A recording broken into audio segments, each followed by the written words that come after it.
గత 3 రోజుల నుంచి లీడర్ ఆఫ్ జౌస్ కూర్చోండి ప్లీజ్. శాసనసభలో తమరి అనుమతితో కృష్ణానది జలాల మీద కావచ్చు, గోదావరి నది మీద నిర్మించిన కాళేశ్వరం ప్రాజెక్టుకు సంబంధించి మేడిగడ్డ కావచ్చు, అన్నారం కావచ్చు, సుందిళ్ళ కావచ్చు, లేకపోతే పంప్ హౌజుల విషయంలో కావచ్చు, చాలా విషయాలలో మనం చర్చించుకుందాం.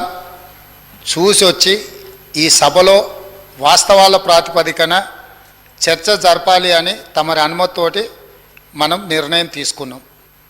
వాస్తవంగా ఈ రైతుల పట్ల, తెలంగాణ సమాజం పట్ల గౌరవం ఉంటే ప్రధాన ప్రతిపక్ష పార్టీ ప్రభుత్వ ఆహ్వానాన్ని దృష్టిలో పెట్టుకొని అందరం కలిసి అక్కడికి వెళ్ళి ఆ ప్రాజెక్టులను పరిశీలించి అక్కడ జరిగిన నష్టాన్ని, రైతులకు వచ్చిన కష్టాన్ని అర్థం చేసుకొని ఆ సమస్యకు ఒక పరిష్కారం చూపించే అవకాశం ఉండే.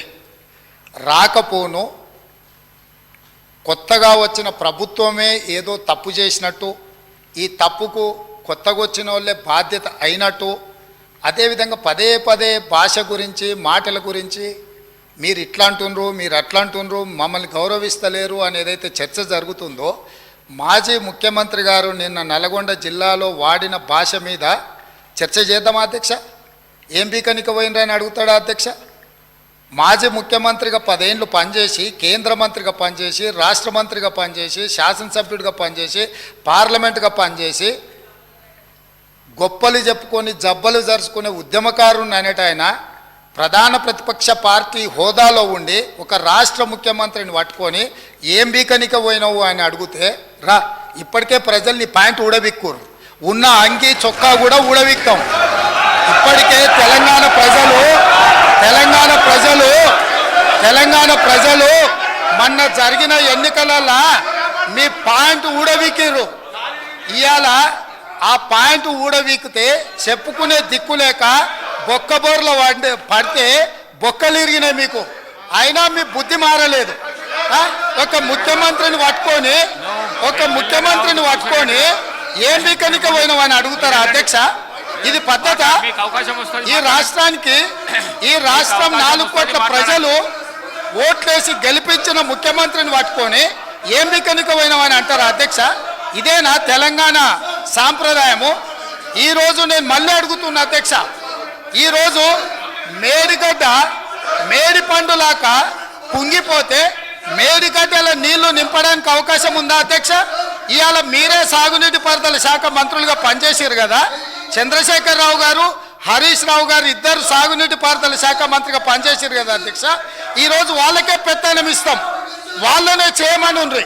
ఈరోజు ఏ రకంగా మేడిగడ్డలో నీళ్లు నింపుతారో, మేడిగడ్డ నుంచి నీళ్ళు ఎత్తి అన్నారంలో పోస్తారో, అన్నారంలో నుంచి సుందిలలో ఎట్లా పోస్తారో బాధ్యత వాళ్ళని తీసుకోమని ఉండ్రి అధ్యక్ష. మొత్తం కుంగిపోయి కుప్పగూలిపోతుంటే ఈరోజు అక్కడ నీళ్లు నింపడానికి ఏమాత్రం అవకాశం లేక పూర్తిగా ప్రాజెక్టు దెబ్బతిని ఖర్చు పెట్టిన 94,000 కోట్ల రూపాయలు వృధా అయిపోయి ఈరోజు మొత్తం ప్రాజెక్టే దెబ్బతిన్న పరిస్థితుల్లో ఈరోజు ప్రజల దగ్గరికి వెళ్ళి సమాధానం చెప్పుకోలేక శాసనసభకు రావాల్సిన ఉపనాయకుడు ఇక్కడ సభలోకి రాకుండా పారిపోయి ఈరోజు చర్చ చేద్దామంటే రాకుండా ముఖ్యమంత్రి గారిని పట్టుకొని ఇట్లా మాట్లాడొచ్చా అధ్యక్ష? అందుకే నేను ఒకటే మాట అడుగుతున్నా, మీరు ఇవాళ చర్చకు సిద్ధమైతే పిలువండి. మీ పార్టీ నాయకుడిని, మీ సభాపక్ష నాయకుడిని చర్చ చేద్దాము. రేపు సాయంత్రం వరకైనా కాళేశ్వరం ప్రాజెక్టు మీద, గోదావరి జలాల మీద ఈ ప్రభుత్వం చర్చ చేయడానికి సిద్ధంగా ఉంది. పారిపోయి ఫామ్ హౌజులో వండుకొని ప్రతిపక్షాలుగా బాధ్యత నుంచి తప్పించుకొని మీ అవినీతి బయటపడుతుందని, కాళేశ్వరంలో మీ దోపిడీలో జైలుకి వెళ్లాల్సి వస్తుందని కేసీఆర్ను చంపుతారా అంటారు. ఎవరికి అవసరం ఉంది అధ్యక్ష చంపాల్సిన అవసరం? సచిన పావును ఎవడైనా చంపుతారా అధ్యక్ష? మొన్నటి ఎన్నికలలో ప్రజలు ఆ పావును చేత్తో కాదు కట్టెతో కొట్టిరు అధ్యక్ష. ఆ పాము ఆల్రెడీ సచ్చింది. సచిన పావును చంపాల్సిన అవసరం మాకే ఉంది అధ్యక్ష. ఈ రోజు సానుభూతి కోసము వీల్ చైర్ నాటకాలు, వీధి నాటకాలు ఏంటి అధ్యక్ష? ఇది ఈ రోజు అవకాశం వచ్చినప్పుడు ఈ మాట్లాడండి సభలో ప్లీజ్ చర్చ చేయడానికి ప్రభుత్వం సిద్ధంగా ఉంది. ప్లీజ్ నిజాయితీ ఉంటే, మీరు అవినీతికి పాల్పడకపోతే, మీరు చెప్పినట్టు మేడిగడ్డలో 2, 3 పిల్లర్లు కుంగిపోతే దాని మీద తీసుకోవాల్సిన నిర్ణయాల మీద మాజీ ముఖ్యమంత్రి గారు చంద్రశేఖరరావు గారిని సభలోకి రమ్మనుండ్రి. చర్చ చేయడానికి ప్రభుత్వం సిద్ధంగా ఉంది. పారిపోయి అక్కడెక్కడో పోయి ఆడేదో ప్రగల్భాలేంది అధ్యక్ష. రమ్మనుండ్రి సభకు, వాస్తవాల మీద చర్చ చేస్తాం, మొత్తం ఇక్కడ పెడతాం. ఇవాళ ఆయన తప్పించుకుంటాడు, ఈయన వచ్చి ఈడ కొత్త మాటలు చెప్తాడు ఈడ. కాబట్టి అధ్యక్ష, దీని మీద ఇప్పుడు జరుగుతున్న చర్చ దేని మీద జరుగుతుందో ఆ విషయం మీద చర్చించమని ఉంది.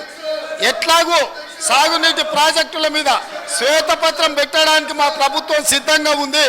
మీరు ఏమేమి విషయాలు ఉన్నాయో, ఏమేమి చర్చ చేయదలుచుకుందో మొత్తానికి మొత్తం శ్వేతపత్రం సందర్భంగా చర్చ చేద్దాం. లేదు కాళేశ్వరం మీద మీరు చర్చ అంటారా, దానికోసం ప్రత్యేకంగా తమ సమయం కేటాయించండి. కాళేశ్వరం మీద చర్చ చేయడానికి మేము సిద్ధంగా ఉన్నాం అధ్యక్ష.